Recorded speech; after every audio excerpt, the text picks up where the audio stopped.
Muchísimas gracias, presidente. Nuevamente, muy buenos días a todas y todos, compañeros y compañeras congresistas, funcionarios, y en especial, obviamente, a la señora ministra y a la señora viceministra que en este momento nos acompañan. Soy consciente de que hay compromisos simultáneos y tuve la oportunidad de hablar con los tres ministros o ministras citadas y, entendiendo la situación, pues aceptamos recibir en algunos momentos a los viceministros o viceministras. Para mí, compañeros, compañeras, es un placer y un honor tener aquí mi primer debate de control político en este Congreso, en especial abordando este tema. Cuando yo me gradué como urbanista, me definí que mi misión, mi vocación en la vida sería procurar hacer ciudades mejores, territorios mejores para la gente. Después, en mi trabajo como académico y como activista, me enfoqué, dentro de todos los temas pendientes para hacer ciudades mejores, me enfoqué en algunos temas y el primero de ellos fue el aire que respiramos. ¿Y por qué llegué a este tema? Porque en mi ciudad, Medellín, en ese momento respirábamos el peor aire de toda Colombia. Eso me hizo interesarme por este tema desde la academia, desde el activismo y posteriormente desde la política, y consciente de que este sigue siendo un problema relevante no solo para mi ciudad, sino para la mayoría de ciudades capitales colombianas. Pues por eso decidí citar mi primer debate de control político. Es un deber y un orgullo como profesional. Cuando anunciamos que se iba a hacer este debate, algunas personas en redes sociales me hicieron un comentario que me parece pertinente traer a colación, y me decían, habiendo cosas tan importantes en Colombia, cosas tan urgentes, y este man se pone a hablar dizque de la calidad del aire, como si no fuera importante el aire que respiramos todos los colombianos. Justamente a ellos y a ustedes les cuento que las cifras oficiales nos hablan de que puede haber 15.000 muertes al año en Colombia asociadas a la mala calidad del aire. Asociadas a la mala calidad del aire. No estoy diciendo que uno sale, respira y se cae muerto. Y esa es una de las características de esta enfermedad que padecemos. Y es que es silenciosa, es un enemigo silencioso. No es que te mate de una como una bala, sino que te va matando poco a poco. Entonces hablamos de 15.000 muertes al año que pueden estar asociadas a este tipo a esta circunstancia. Como a mucha gente no le duele lo ambiental o no le duele la vida, también hay una cifra en términos económicos. Se estima que el impacto de la mala calidad del aire en Colombia puede ascender a 12.2 billones de pesos anuales. Media reforma tributaria al año. Eso se nos va. ¿Y por qué? ¿De dónde sale este dinero? Porque es que cuando tú te enfermas por temas de calidad del aire, tus enfermedades respiratorias, eso va a impactar directamente en el sistema de salud. No solo el que se murió, es todo el tiempo que te enfermas, ¿sí? Y aunque no te vayas a morir, la sola enfermedad también le cuesta al sistema de salud. Le cuesta al empleado que no puede ir a trabajar y le cuesta a su empleador. De modo que el argumento económico también nos sirve para dimensionar lo que significa la mala calidad del aire en las ciudades colombianas. Un problema, por cierto, que no es exclusivo de Colombia, sino que es uno de los males del siglo XX, un mal heredado de ese modelo de desarrollo y de urbanización y de producción y de movilidad que elegimos durante el siglo XX. Así pues, la Organización Mundial de la Salud estima que de 4 a 7 millones de personas mueren anualmente por esta causa. Y no es de sorprender de dónde provienen la inmensa mayoría de estas personas que mueren. Presidente, ¿me puede solicitar un poquito de silencio en la sala si me hace el favor? Con todo gusto, representante. Les voy a pedir a las personas que están en esta parte, por favor, ubicarse. Allí hay sillas, desocupar esta parte para guardar silencio. Los únicos que deben estar en esta zona son los funcionarios del gobierno nacional que hacen parte de los ministerios. Por favor. Adelante. Muchas gracias, presidente, por solicitar respeto a los ponentes. Como les decía, la inmensa mayoría de personas que mueren por esta causa, no es sorpresa, ¿dónde están? Están en los países en vía de desarrollo, que son países que están en pleno boom demográfico y que todavía no tienen las tecnologías más avanzadas para una producción más limpia o para una movilidad más limpia. Y dentro de los que mueren, tampoco es sorpresa, adivinen quiénes son los principales afectados: los niños y los adultos mayores, porque son quienes tienen unos organismos más frágiles y más vulnerables. Dado este contexto general y teniendo en cuenta que el presidente Gustavo Petro ha hablado numerosas veces de hacer de Colombia una potencia mundial de la vida, pues nos tiene que interesar el tema de la calidad del aire, porque ya di a entender en qué se relaciona la calidad del aire con la vida.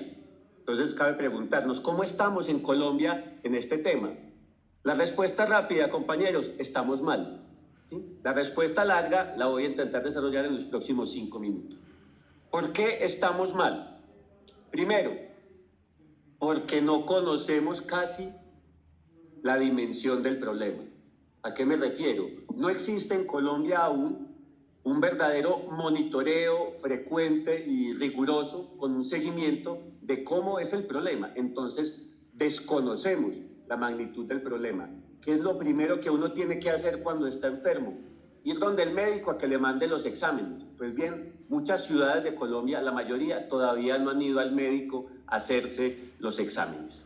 Sin embargo, sí tenemos algunos datos que surgen, emanan del gobierno nacional, de un informe de hace de 4 o 5 años ya, de 2018, 4 años, donde nos dice que la mayoría de municipios que hace algún tipo de monitoreo, si bien no es del todo riguroso, está por debajo de las condiciones básicas de calidad del aire que nos pide o que nos recomienda más bien la Organización Mundial de la Salud.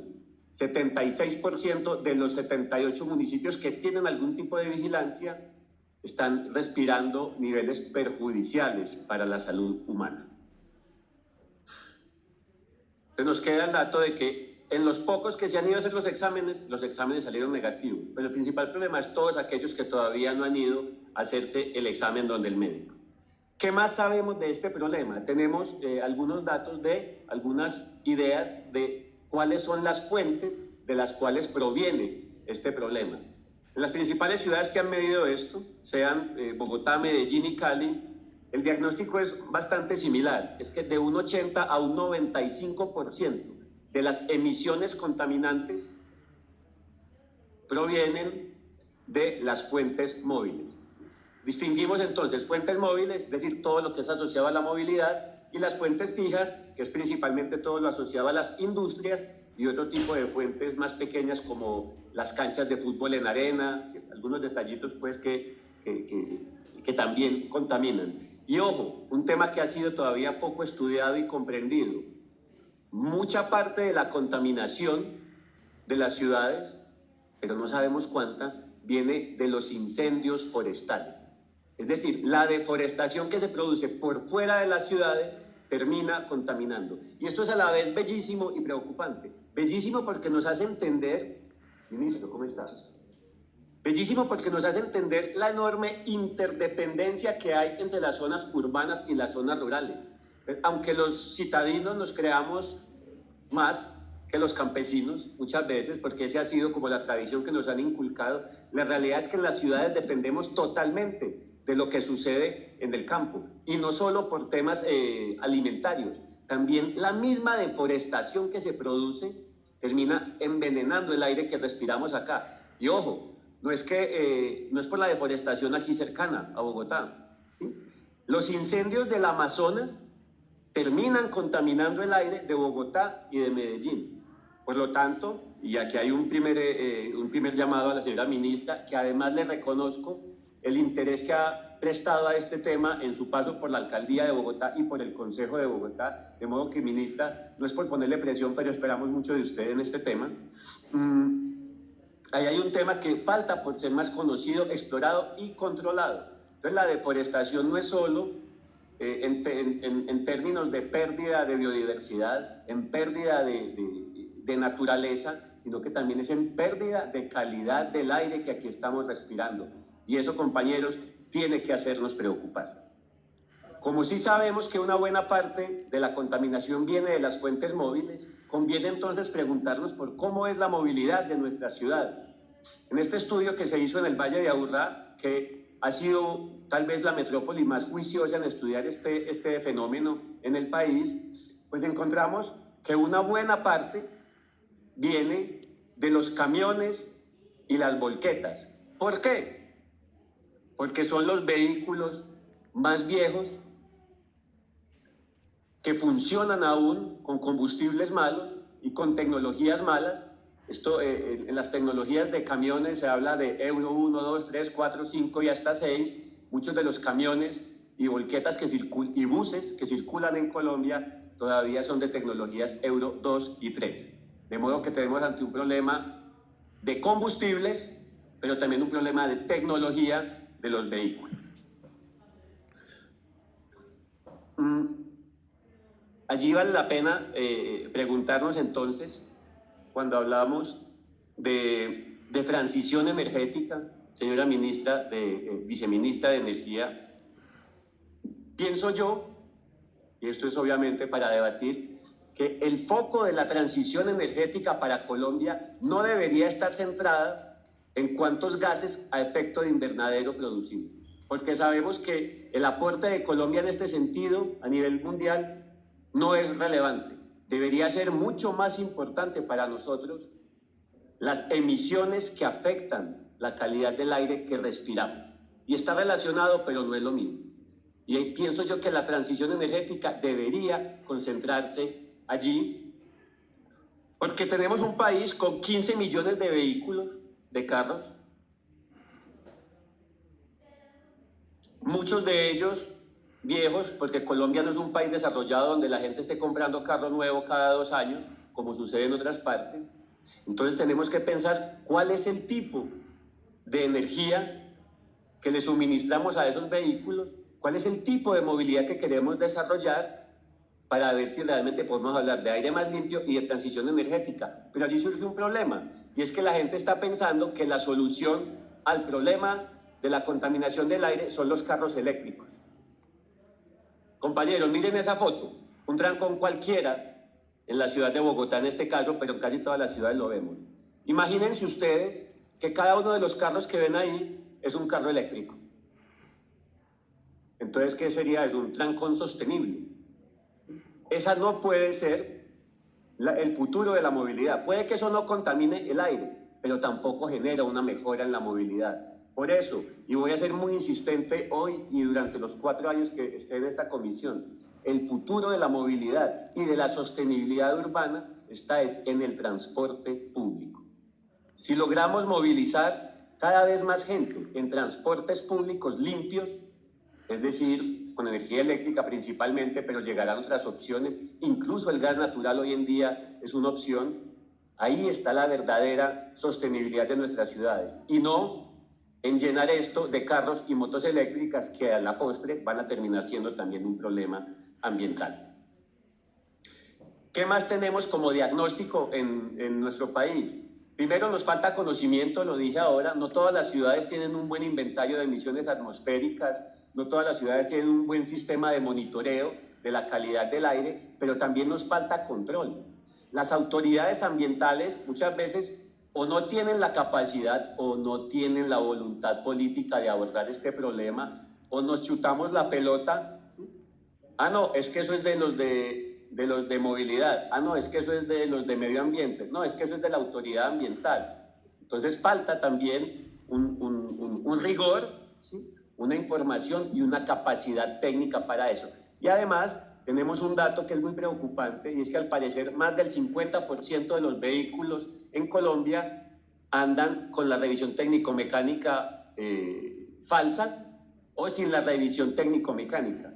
De modo que allí, señora ministra, señora viceministra, allí también tenemos y señor ministro, tenemos un problema gigantesco. Si es verdad que más de la mitad de 15 millones de vehículos que circulan en Colombia están andando con una revisión técnico-mecánica vencida o falsa, pues ahí tenemos un foco del problema en el cual podríamos enfocarnos. Ahora, describí los problemas que tenemos, pero también hay que reconocer que en los últimos 10 años ha habido avances importantes en materia normativa e institucional en Colombia y en las principales ciudades. Aquí voy a listar algunas, no voy a detenerme en todas ellas. La Estrategia Nacional de Calidad del Aire, quiero destacar ahí, pues porque es como el documento más reciente, que es bueno, ¿sí? tiene virtudes, entonces debería ser una de las guías para empezar a resolver este problema. Y quiero resaltar también el último que aparece ahí, que es el PIGECA, el Plan Integral de Gestión de Calidad del Aire del Valle de Aburrá, porque nos ha servido mucho y allí quiero detenerme un par de minutos. ¿Qué pasó en el Valle de Aburrá con la calidad del aire? ¿Y por qué creo que allá hay unos ejemplos que podemos replicar? Yo sé que uno como paisa tiene mucha fama de ser muy orgulloso de su ciudad y todo, pero así como reconocí que teníamos el peor aire, creo que también puedo reconocer que tenemos el mejor documento de gestión de calidad del aire en el país en este momento. ¿Cómo fue el proceso y qué enseñanzas podemos sacar de allí? En el año 2008 empezó la Autoridad Ambiental del Valle de Aburrá a hablar de calidad del aire, empezó a socializar el tema, digamos que no fue de gran impacto, pero pasaron cosas. Pero ¿qué fue realmente relevante? Hubo un momento en que los datos de medición de calidad del aire se hicieron públicos. Entonces todo ciudadano en Medellín podía meterse en internet y mirar cómo estaba la calidad del aire hoy. Eso fue más o menos en 2014-2015. A partir de allí, la conciencia de la ciudadanía, a partir del conocimiento por la información que el gobierno le suministró, hizo que la ciudadanía se empoderara del problema y empezara a exigirle a sus gobernantes que tomaran cartas en el asunto. Y así, esto se volvió un tema relevante en la campaña a la alcaldía de 2015, y entonces todo candidato a la alcaldía se vio obligado a hablar del tema y a inscribirlo en sus programas de gobierno. Esto es un triunfo de la ciudadanía. Así entonces, el candidato ganador, en ese caso Federico Gutiérrez, alcalde de Medellín en 2016, se vio obligado por la exigencia ciudadana y la exigencia de los concejales que estábamos allí a hacer de este un tema importante en su plan de desarrollo. A partir de ahí, la movilización ciudadana, el conocimiento emanado de la academia y la voluntad política se unieron y sacaron adelante el Plan Integral de Gestión de Calidad del Aire, que no se quedó en un documento, sino que empezó a tener acciones prácticas y derivó en que empezamos a ver, después de muchísimas décadas, una mejora en la calidad del aire de la ciudad. Y, que no es cosa menor, hoy en día, en el periódico local de Antioquia, El Colombiano, todos los días le aparece a uno el precio del dólar, el precio del euro y la calidad del aire.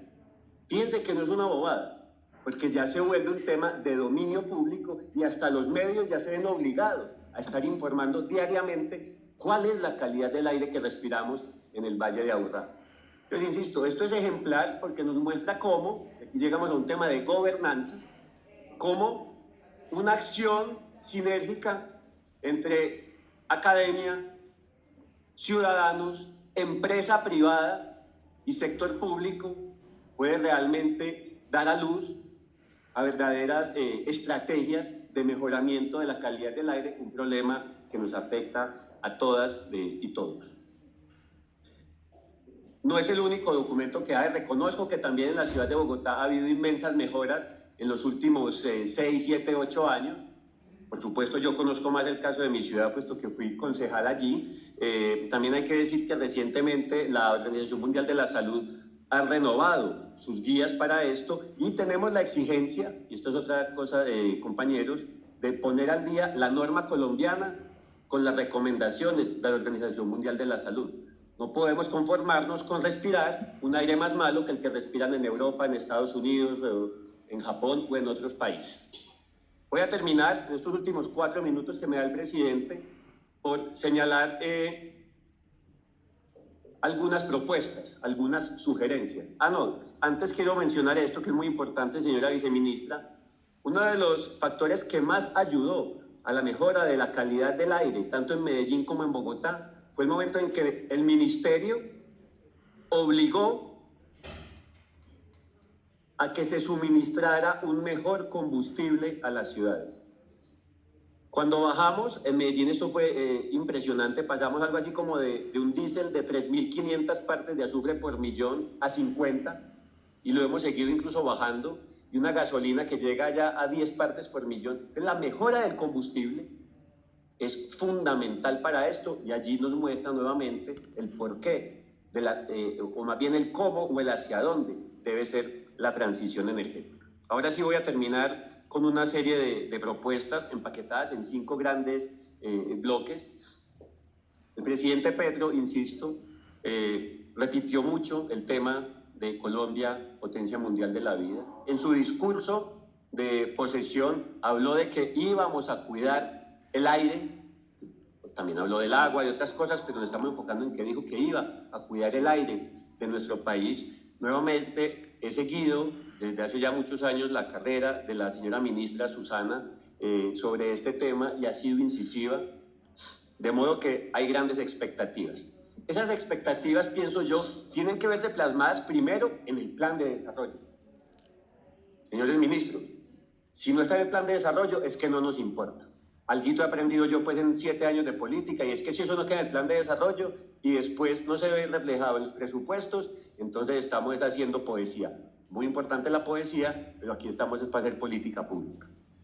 Algunas ideas entonces allí de qué puede pasar en el plan de desarrollo. De verdad, queremos verlo inscrito ahí en diferentes temas y en diferentes ministerios. No puede ser, y esto es muy importante, eso de calidad del aire, eso déjeselo a los ambientalistas. ¿Sí? No, eso es para la de medio ambiente. No, señores, esto tiene que ver todo con transporte, porque además al medio ambiente siempre le damos el presupuesto más ínfimo y le ponemos los chicharrones más grandes: calidad del aire, cambio climático, y le damos 3 pesos. Entonces, no, esto no es un problema solamente de la Secretaría de Medio Ambiente, como no, esto no es un tema que solamente nos interese a los hippies peludos, esto es un problema de todos los colombianos. Entonces, allá hay una serie de temas que deben aparecer allá, importantísimo lo de la deforestación, pienso yo, señora ministra. Importantísimo también fortalecer y mejorar los sistemas de monitoreo en las principales ciudades colombianas. Siguiente, por favor. Segundo tema, tenemos unos temas también de necesidades normativas. Hay que actualizar la norma para ajustarla a las recomendaciones de la Organización Mundial de la Salud.